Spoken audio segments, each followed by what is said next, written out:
मुंबईतल्या धारावीत आज एका मशिदीचा बेकायदेशीर भाग तोडण्यावरून मोठा तणाव निर्माण झाला होता। ही मशीद 25 वर्ष जुनी असून त्याच मशिदीचं बेकायदेशीर बांधकाम तोडण्यावरून मोठा वाद पेटला। काही तासांच्या वादानंतर हे प्रकरण तात्पुरतं मिटलं, पण त्यानंतर सुरू झालंय ते आरोप प्रत्यारोपांचं राजकारण। पाहूयात धारावीत नेमकं काय घडलं आणि त्याबद्दलचा खास रिपोर्ट।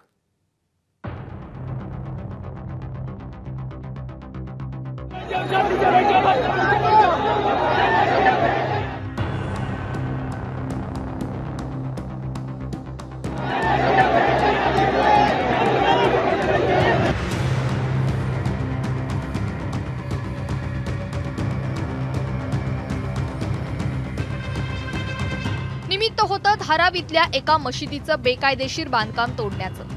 सकाळी मुंबई महापालिकेचं पथक तोडक कारवाई करण्यासाठी दाखल झालं, पण त्या ठिकाणी जमलेल्या जमावानं बीएमसीच्या पथकाला अडवलं। जमावानं पालिकेच्या गाड्यांच्या काचाही फोडल्या। तणाव वाढल्यानं पोलिसांनी बंदोबस्त वाढवला, स्थानिकांशी चर्चा सुरू केली। धारावी पोलीस स्टेशनला लोकांनी घेराव घातला। काँग्रेसच्या खासदार वर्षा गायकवाडही पोलीस स्टेशनमध्ये पोहोचल्या।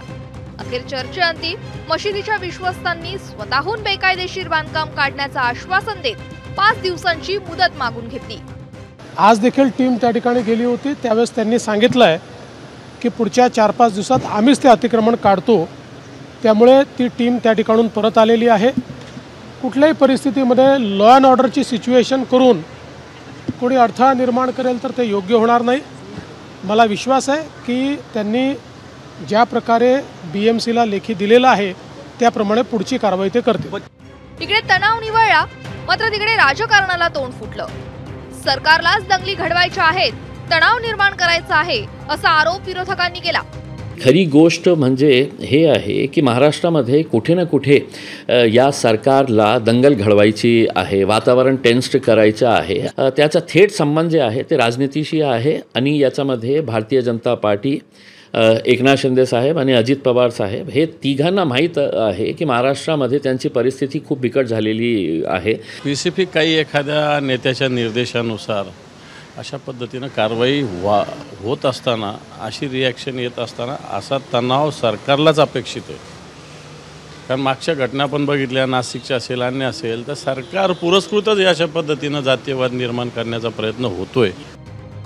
दुसरीकडे मुस्लिमांचं लागूलचालन खपवून घेणार नाही असा इशारा भाजप नेत्यांनी दिलाय। धारावीमध्ये जिहादी मानसिकतेचं उत्तम प्रदर्शन आज तिकडच्या जिहाद्यांनी केलेलं आहे।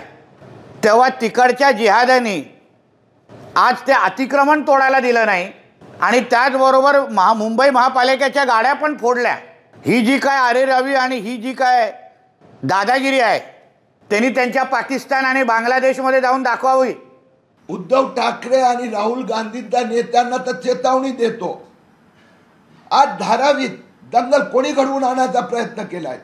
अनधिकृत मस्जिद लँड ग्रॅब करायचा आणि पाडायला गेले तर ह्याच्या मागे कोण आहे? या संबंधात मुस्लिम लागूलचालनाचा जर दबाव आणणार आम्हाला मान्य नाही। धारावीच्या 90 फूट रोडवर 25 वर्ष जुनी मशीद आहे। त्याचे काही बेकायदेशीर बांधकाम असल्याचं बीएमसीनं सांगितलं होतं, पण कारवाई विरोधात धारावीत शुक्रवारी रात्रीपासूनच चिथावणीखोर व्हिडिओ व्हायरल केले जात होते असा दावा पोलिसांनी केलाय। जमावात बाहेरचे लोक होते असा त्यांचा संशय आहे। तर पालिकेच्या गाड्यांची तोडफोड करणाऱ्यांवर कारवाईची मागणी भाजप आमदार प्रसाद लाड यांनी केली आहे। वर्षा गायकवाड यांच्यावरही त्यांनी आरोप केलाय। मॉब जमा केले, ज्यामध्ये ज्या मस्जिदीचं लेटरहेड वापरलं गेलं त्या लेटरहेडवर असलेली नावं, सेक्रेटरी, प्रेसिडेंट यांना लोकांना भडकवणं, दंगल घडवणं, मॉब एकत्र करणं या गुन्ह्याखाली अटक केली जाईल। ज्यांनी शासकीय वाहनावरती दगडफेक केली त्यांना देखील अटक केली जाईल। या मस्जिदीच्या वाचवण्यासाठी आले होते, हे आतले होते, बाहेरचे होते, याचा शोध पोलीस कॅमेऱ्याच्या माध्यमातून घेत आहेत। बेकायदा बांधकामांवर रीतसर कारवाई व्हायला हवी, पण त्याचं राजकारण होऊन समाजात वितुष्ट निर्माण होणार नाही याची काळजी घ्यायलाच हवी। ब्युरो रिपोर्ट, एबीपी माझा। एबीपी माझा, उघडा डोळे बघा नीट।